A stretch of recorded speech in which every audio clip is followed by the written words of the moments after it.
Bonjour. Le thème d'un temps pour notre couple aujourd'hui sera lutter contre l'usure dans le couple. Je vous laisse écouter puis vous pourrez prendre le temps d'échanger entre vous. L'usure est-elle une fatalité?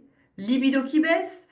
Éloignement? Absence de gestes de tendresse? Ces signes en disent parfois long sur l'état d'un couple. S'il est normal qu'une lassitude s'installe au bout d'un certain temps, il ne faut pas se résigner car des solutions existent. La relation amoureuse est une montagne russe géante avec ses moments d'euphorie comme ses moments de creux terribles. Si l'excitation du début ne dure pas, il ne faut pas pour autant croire que votre couple est mort. L'usure du couple est naturelle, surtout si la relation n'est pas entretenue par les partenaires qui sont co-responsables de la relation conjugale. Car ce n'est pas comme dans les contes de fées ou les romans de Jane Austen, ils se marièrent et eurent beaucoup d'enfants, alors que le conte se termine, c'est là que ça commence dans la vraie vie. Après l'idéalisation du début de la relation, il convient aux partenaires amoureux d'accéder à l'amour véritable sur du long terme. Ceux qui demandent un engagement permanent, c'est-à-dire avoir envie, être motivé et curieux, et surtout être dans la séduction et l'admiration. Plusieurs fois dans la vie d'un couple, on aura besoin de se réinventer, comme à l'arrivée d'un enfant qui chamboule beaucoup de choses. L'âge entre aussi en compte et là aussi on se réadapte. Puis malheureusement, il y a parfois des accidents de vie qui peuvent survenir, qui amèneront d'autres questions. L'usure est donc normale. Ce qui est certain, c'est que l'usure du couple est naturelle. On met beaucoup d'énergie, de temps et d'argent dans la préparation d'un mariage. Et après, j'utilise souvent la métaphore du jardin. Le couple, c'est comme un jardin, ça s'entretient, on enlève les mauvaises herbes, on plante des graines, on arrose, on met de l'engrais, on attend, on récolte et ça recommence. Rien n'est acquis. Le couple se travaille au quotidien. Alors, quel est le point de départ pour lutter contre l'usure du couple? Dans un premier temps, on peut explorer ce qui fonde le lien d'amour et comment celui-ci s'entretient au fil du temps. Il existe des ingrédients essentiels sans lesquels rien n'est possible. Plus que des recettes comportementales à appliquer à la lettre, il est nécessaire de développer un état d'esprit d'ouverture fondé sur votre désir de promouvoir le lien d'amour. Un tel état d'esprit a le pouvoir de restaurer ce qui est abîmé et il a fait la preuve de son efficacité pour tenir à distance l'usure dans le couple. Il peut même faire s'épanouir encore davantage ce qui est déjà florissant dans votre relation. Cela ne se construit pas du jour au lendemain, cela s'élabore, se mûrit, mais indiscutablement un tel investissement en vaut la peine. Cette démarche est fondée sur votre désir de promouvoir le lien d'amour. Le point de départ est donc votre désir. Mais parfois, il peut y avoir la résistance au changement. Pourtant, alors que la souffrance est manifeste dans le couple et que l'ennui ou le conflit sointe de chaque pore de leur relation, il est étonnant de constater combien peu de choses sont concrètement mises en place pour y remédier véritablement. Pourquoi? Cette terrible inertie est ce qu'on appelle la résistance au changement. C'est là où il faut très sérieusement s'interroger sur ses propres motivations à ne pas générer du changement. Elles sont certes très largement inconscientes, mais elles restent accessibles à un minimum d'introspection. Il s'agit la plupart du temps de bénéfices secondaires. On perçoit intuitivement qu'il y a parfois plus de bénéfices à ne pas changer qu'à véritablement le faire. La résistance au changement est évidemment en lien avec la peur du changement et il est important de comprendre que derrière toute peur, il y a une croyance. C'est l'adhésion à cette croyance qui fait faire marche arrière dans la démarche du changement.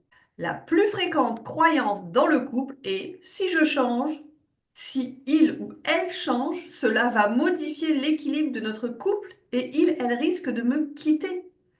Je préfère rester dans le connu et ne pas prendre le risque du changement. Tant que ces obstacles au changement, les peurs, les croyances, les bénéfices secondaires, ne sont pas identifiés et confrontés directement, toute démarche visant à modifier la situation actuelle est irrévocablement vouée à l'échec. Un autre paramètre peut entrer en ligne dans le non-changement. Il s'agit de la paresse. Aussi fou que cela puisse paraître, certains ont la paresse de leur propre bonheur. Alors, faire le choix du changement. Le désir de changement a besoin d'être pleinement assumé et investi sans qu'aucun bémol ne vienne le parasiter inutilement. Assumer signifie prendre la responsabilité d'eux, c'est-à-dire prendre la responsabilité ici de porter ce désir de changement. Il faut être deux pour changer. Le contraire d'être responsable, c'est être victime ou se laisser victimiser. Ne pas assumer la décision du changement, c'est accepter d'être victime de la situation de l'usure du couple. Le bonheur, le bien-être intérieur et le confort relationnel sont le fruit de choix qui nous est demandé d'assumer en conscience. Donc, il s'agit là d'un travail et ça s'appelle le travail d'amour. L'amour n'est jamais acquis. On doit comprendre qu'il a besoin d'être sans cesse entretenu car il est fragile et cette fragilité le rend infiniment précieux. Préserver le lien d'amour suppose donc une volonté, un travail de notre part. L'amour est léger, facile et coule tout seul quand il est sous-tendu par un authentique travail. Derrière tout ce qui a de la valeur, comme le bonheur d'aimer et d'être aimé, il y a un authentique effort, un authentique travail. Or, l'effort d'amour est l'amour. C'est l'expression même de l'amour. Amour et effort d'amour sont indifférenciés. Pourquoi fournir tant d'efforts? Peut-être parce que la présence de cette personne à nos côtés est l'une des plus belles choses qui nous soit données de vivre si nous consentons à la percevoir comme telle. Et le travail d'amour, ça s'apprend. C'est une notion qu'on oublie trop souvent. Cet apprentissage se fait principalement au contact de ceux qui nous entourent. Tout débute dans l'esprit. Le travail d'amour s'initie sous l'impulsion de votre désir de le voir en œuvre dans votre existence parce que vous en mesurez tous les bénéfices. C'est donc avant tout un état d'esprit. Puis, il se meut en une intention, en une volonté de le mettre en œuvre dans votre vie. Enfin, il se traduit par une action où vous vous donnez concrètement les moyens de le décliner dans la relation. C'est comme une rééducation. Vous et votre partenaire devez retrouver les réflexes de l'amour en vous exerçant encore et encore. Il est important de ne pas attendre de résultats immédiats et de différer l'attente de réciprocité. Votre travail d'amour risque de se faire à perte pendant un certain temps. Il est important que vous en soyez bien conscient. Après un temps suffisamment long d'efforts personnels, il sera indispensable d'évaluer si votre partenaire souhaite vraiment cheminer avec vous dans la reconstruction du lien d'amour.